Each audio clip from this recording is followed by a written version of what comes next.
Luzon, Visayas, kag Mindanao, Philippines to abroad. Subong nga gabi, yari naman kita diri sa subong nga gabi, agud padayon ang atong paghisgot sa atong kapunungan PBM Incorporated.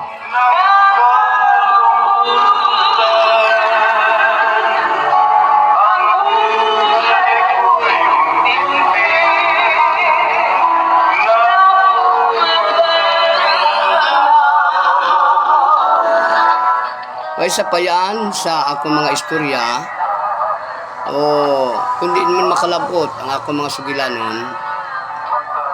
Inautong nga makatod ko sa inyo sang mga maayong balita akong mga kaigsuunan.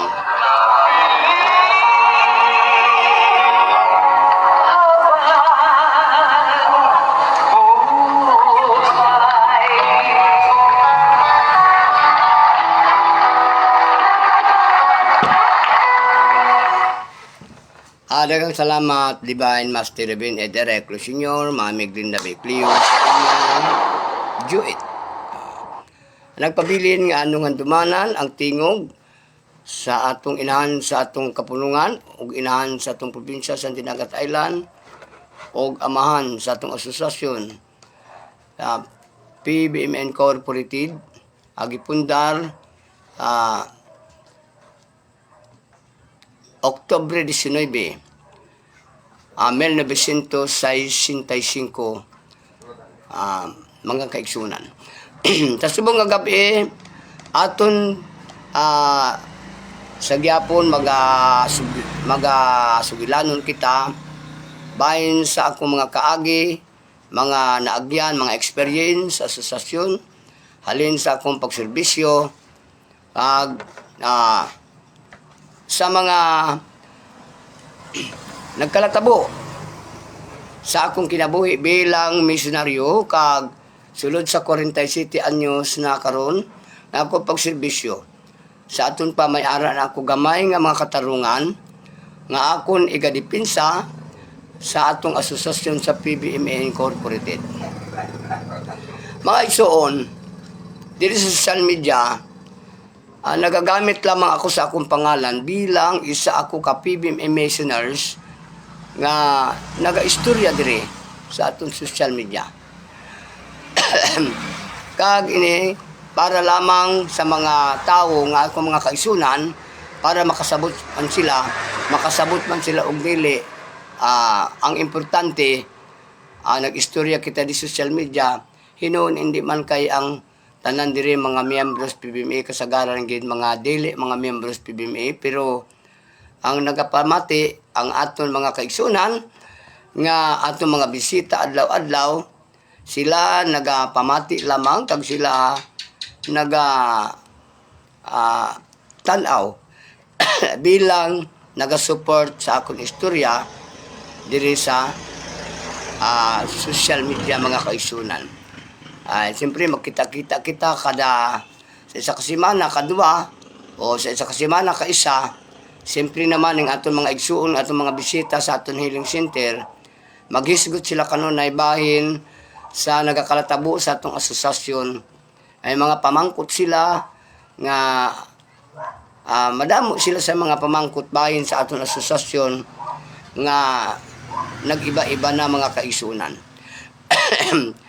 Pero mga igsuon ko ining nagakatabo sa asosasyon katulad ini sa panahon pa ni natong subayon sa panahon pa man ni Moises amo man siya ang natabo sa grupo o sa mga katawhan ni Moises diin nagtalikod si Moises kag ang mga tao nag-upod na sa iya nga bilang igsuon nga si Aaron nga amo ang nagasalili samtang wala pa si Moises mga kisunan. Hindi natin swito ang panahon pa natong panahon na kag mga hindi mga detalyado ang ating istorya kag hindi kita kasagaran sang mga nagakalatabo kag mga ara sa Biblia mga 10% lamang ang nasulat, ang 90 wala mga kaigsunan. Gani aton ini pangitaon para ato kini masabtan kung unsa ang panahon naton, sino ako, sino ikaw, sino man kita niining kalibutan ug atong nasod nga Pilipinas, mga kaigsuonan. Kay isa kabis na encounter ko ang isa ka igsuon nato dili members PBMA, nakasakay na akon siya sa barko sa akong pag namangkot siya dahil sa akon kung ako gipamangkot nga ang kundi ko na ako makadto. Kaya siyempre nakita yang akong singsing, nagsabat ako nga makadto ako sa Manila. Sige sa pangusisa. Naman ko sa akong kung taga diin ako, ang ambal ko taga ang amon chapter sa Sagay City. Bilang ako isa ko ka membros PBMA, misyonaryo, o kung stationary na, kay siyempre ang mga missionary sa amon PBMA wala na sila mga asawa, wala na sila mga bana. Ang tawag sila sa ila stationary, magluwas abi nga kung ginaimbitar na nga pakadtuon, pwede lang kami mag-service kung ila kagustuhan. Pero ang pagmisyon, trabaho ina siya sang mga missionary sa PBMA katulad sang mga single pa mga kaigsunan, wala pa'y mga asawa, wala pa'y asawa kumbana. Ang hambal ko, membro ako sa PBMA niya, kilala mo da ang ako nga tiyo. Sa Sagay, kilala ninyo. Si amo to. Ikaw, kilala na ako na. Kilala kaayo na ako na. Kaya ina sila nga mga membro, 1980, ara naman ko na sa amon sa chapter sa Sagay City, PBMA.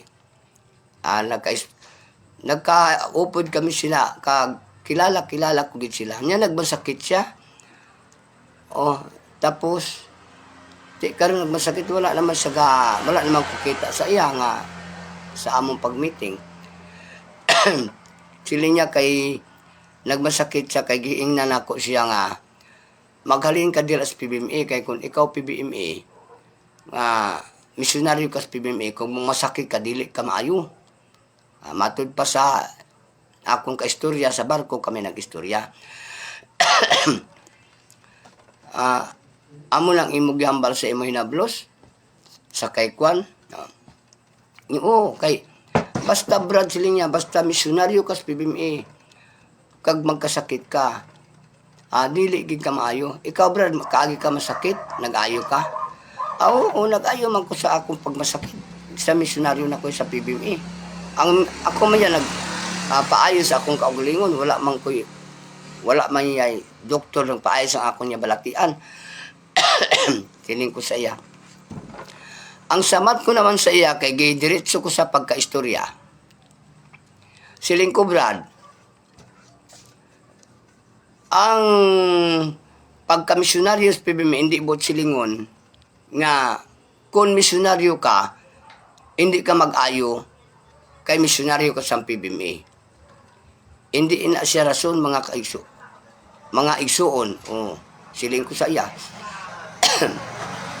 Kay inang mga masakiton sa ospital, kada adlaw-adlaw, may patay, may mga masakiton, hindi man na sila misyonaryo. Naaway man sila, gaayo, patay man sila. Hindi na iya-aruson sila iya, Brad. Wala lang tayo kabalo kung ano ang problema, sang imo iya nga, hinablos. Kaya din sa asosasyon, ang mga bagay-bagay hindi dapat kung kita giistoryan ko siya, ako ipag-istorya sa iya, hindi naman natin pwede nga i-istorya din sa social media.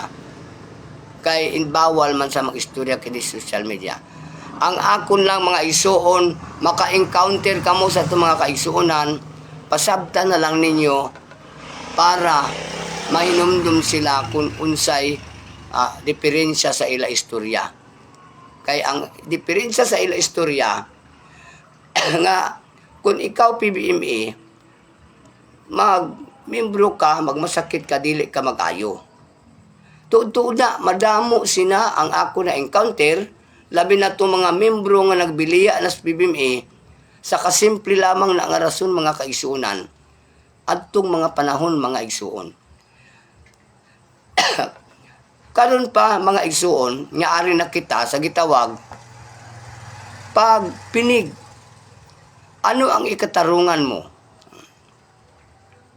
Ano ang ikatarungan mo bilang membro ka sa PBMA? Nga, pagsingganon ang imo asosasyon kulto, pagsingganon ikaw sa imo mismo kilala, ang PBMA ang inyo master, amo ni amo to, ano ang imo reaksyon mga igsuon? Amo ina di siya ang aton ginadipinsahan. Wala kita nagabasol sa aton mga igsuon nga dili membros PBMA. Ang problema dire, kita ya nga mga membros PBMA, amo ya ang naghatag problema sa aton asosasyon.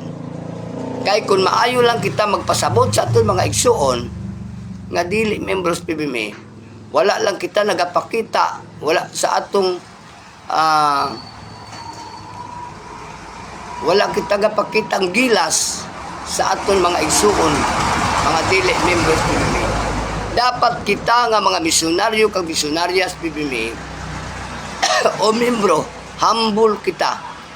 Kay gitudloan kita sa atong asosasyon magsunod sa balaod sa gobyerno kag balaod sa Dios.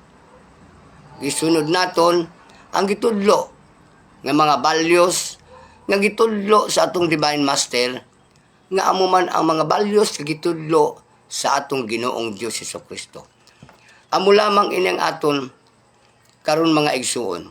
Ang aton trabaho amo lamang ang pagbulig sa mga tawo nga nanginahanglan nga mag-ayo sila sang ila sakit, paagi sa pagtudlo ta sang pagpangamuyo nga paano sila mag-ayo sa ila sakit. Amo lang ni ang aton trabaho. Kag kita nga mga membro, ipakita ta lang sa mga tawo ang aton mga maayo nga mga binuhatan. Pinang ginakuno-kuno karon nga mulingkod ang hari, unsa pa na diya ang ilang gibantayan, kay magpalakat nag mga listahan, kay ilista na, kay mupungko na ang hari. Ang sabat ko naman, sige, kamo lang da sa inyohang padayon na lang na ninyong inyo, kay wala mapukok kabalo kung ano iyang plano sang inyo ya asosasyon. Kay kami ya, PBMA lang kami gihapon. Kay ang gibili ni Divine Master, amo lamang ang pagmisyon, pagpakita sa mga maayong matarong nga mga buhat, pagsunod sa balaod sa gobyerno, pagbalaod sa Dios. Wala kami tudloe nga mangumbinyo kami og tawo nga among membrohon sa PBMA. Wala kami wala kami sugua sa among asosasyon, manglista kami sa mga tao nga preparasyon nga pagpungko sang hari mao kini mao kana. Dili namo kana trabaho mga kaigsuonan. Ang akon trabaho amo lamang ang pagtabang sang mga masakiton pang espiritual.